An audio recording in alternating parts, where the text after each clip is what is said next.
This is very decadent, but like we talked about, Holy Week for Greeks and Lent in general, leading up to Easter, which is is a Sunday.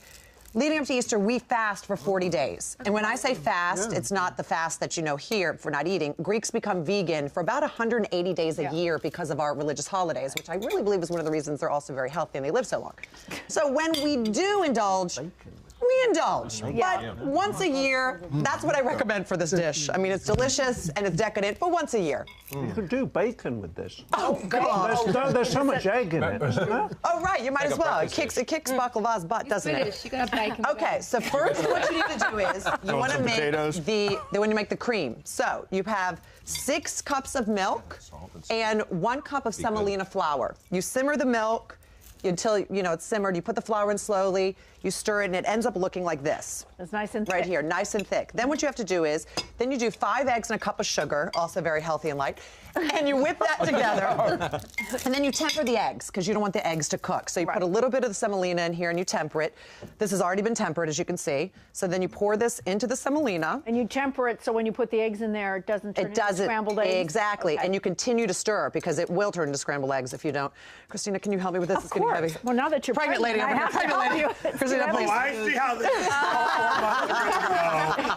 is. You're going to, by the way, start getting pregnancy brain. I already have. I've forgotten everything. I don't even know what's going on anymore. When you said it's temperate, is that what you call it? You temper it. By tempering it, you take a little bit of the egg and a little bit of the cream, the cream, and you put it in the egg so it doesn't cook, and you beat it really quickly, because otherwise if you just put the eggs and the sugar in with something warm, it becomes scrambled eggs.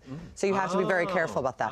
Okay, so then we take the phyllo dough, which is speaking of temperate, this is temperamental. Look at how it cracks. It gets, if it's in the air more than 5 minutes, it starts to harden. She is such a diva, this phyllo. Yeah. You put 8 or 9 layers of phyllo on the bottom, and you butter each layer. Christina, could you be so kind to me? Yes, you need. And they're very thin, but see how paper thin those are? Yes. You put that there. All right. You make spanakopita this way too. Yeah, you have a lot of dishes in the Greek cuisine that use phyllo dough. Very decadent food, and then you break plates. And then we break plates. You know how to live. And we're very passionate people. They are very passionate. Greek dancing's very interesting. That's right. Is it? I was in a Greek dance troupe for years. You've got to wear a little white skirt, though. It's right, exactly. As a matter of fact, pom-poms on your shoes. Here's the man wearing the pom-poms with the little white skirts. Mark, this is what you will wear. Yes. There you go. Yes. Oh, look at that. You can work that look, Mark. I can work that look. Yeah. I can. Totally. Maybe not here. Yes. Here you go. Why not? I will. The dancing, not so much. Now, now that this has been tempered, and this Not is even cooking, close to a Viking, is it? Yes. Not even. you pour the cream in it. Ooh. It's a beautiful custard. Look at that. Ah, gorgeous. I mean, that custard is really beautiful. When I was little, we used to want to lick the pan, but it's probably not good to be eating raw eggs, no? Oh. Not with the pan. Really? Yeah, right. Wow, that's good. Oh my gosh, that's good. Okay, now what? Okay. Then, You fold these that in. over? All right. Ooh, beautiful. They're a little Well, they've dry, been as you sitting can outside. see. They've been sitting out for a little bit. You've been Then- sharing news with us. Then what we do is we start again with the phyllo On top? on top. And more butter? Yeah. Okay. That's about a stick of butter melted.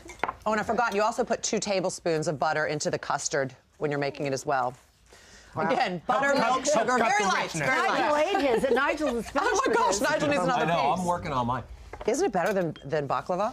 Okay, then you do this about 8 more times. Oh, 8 more times. Wow. You very carefully score it. Okay, so you score it like this. You don't want to get all the way through to the custard because you don't want it to run through. You take a little bit of water. Is that water? That's water. And you Stop. just so it makes it like crunchy. You put it in the oven.